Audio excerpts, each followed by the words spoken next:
high-grade Gundam Age-1 Full Glansa. Hey, what's up again, everybody? It's Robert184, 2Rs2Bs, gundam.tk, and you've already seen the unbox and now the parts for the Gundam Age-1 Full Glansa here. The parts are looking pretty impressive, but what matters more is how it's all going to work when they're turned into a plastic MS like these.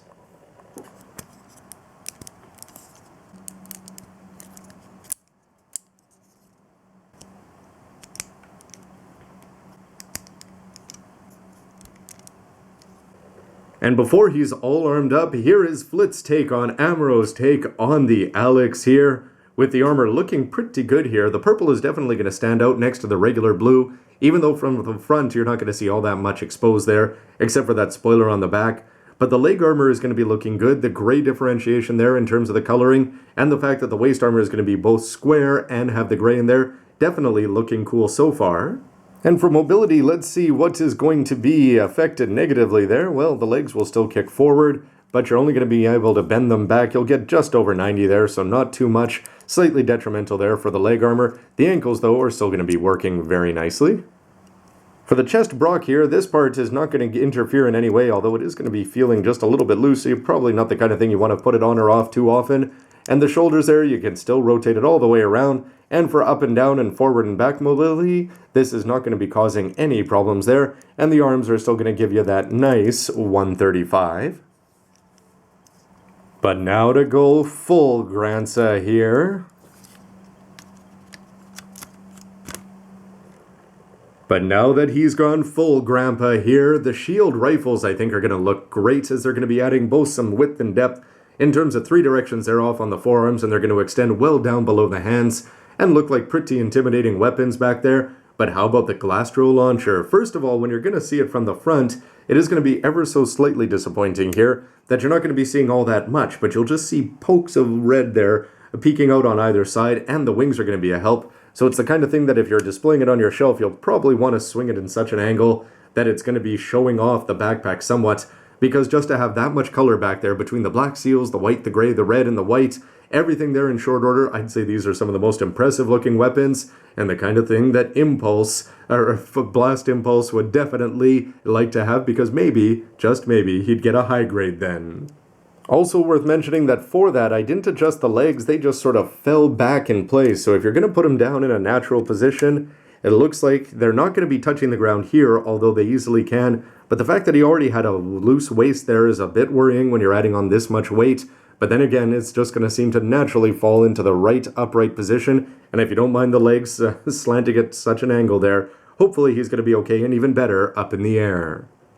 Because trying to move him too much is just going to result in something that has his whole upper body lurching back strangely.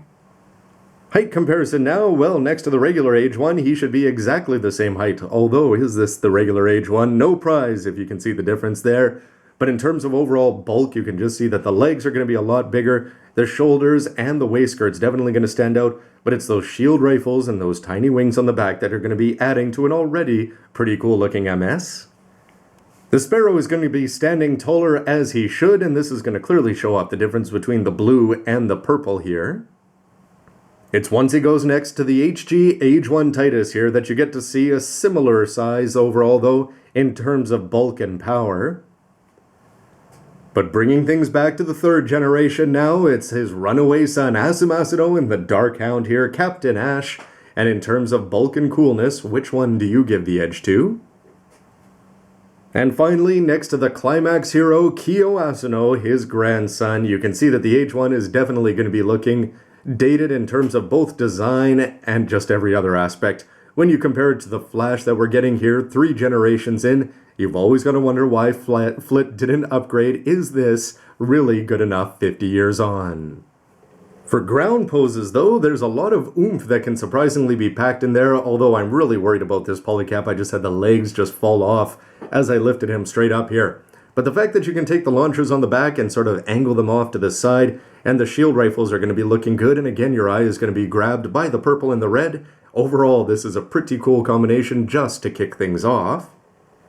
And for some straight-on pain there, you can have both of the rifles up and twisted forward. Here I've just taken the launchers and just sort of spread them out so that you're going to see them a little bit more from the front there. but overall it looks like he's got a lot of pain to deliver here, and he's only using 2 of his many weapons.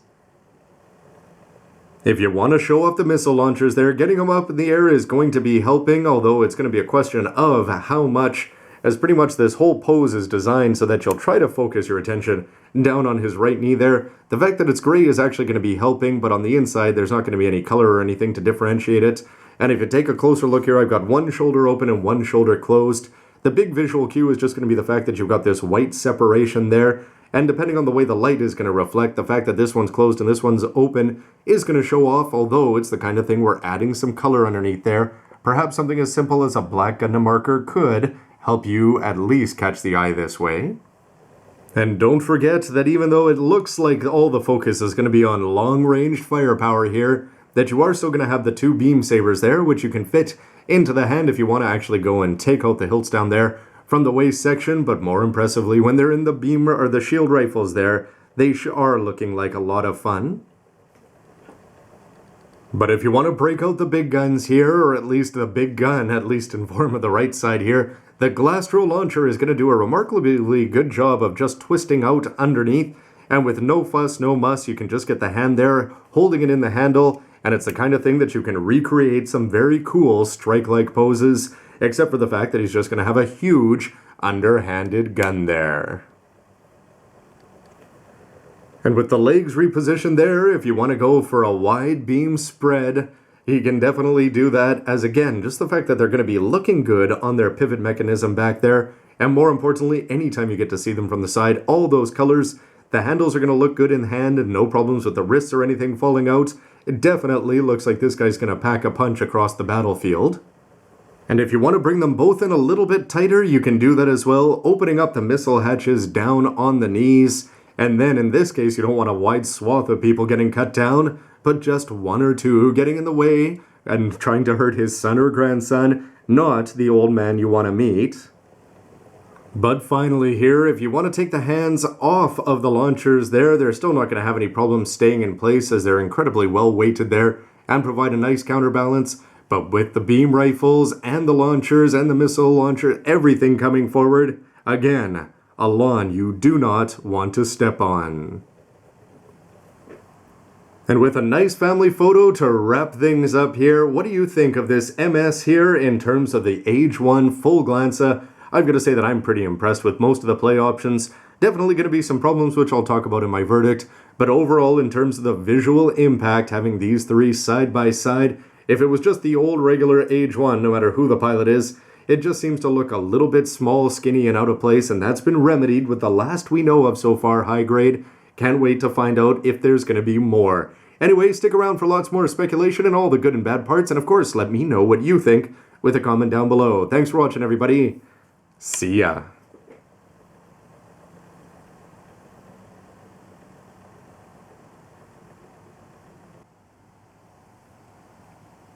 You know what, kid? You've come a long way. But you know, now that it's not all white anymore, I don't even want it.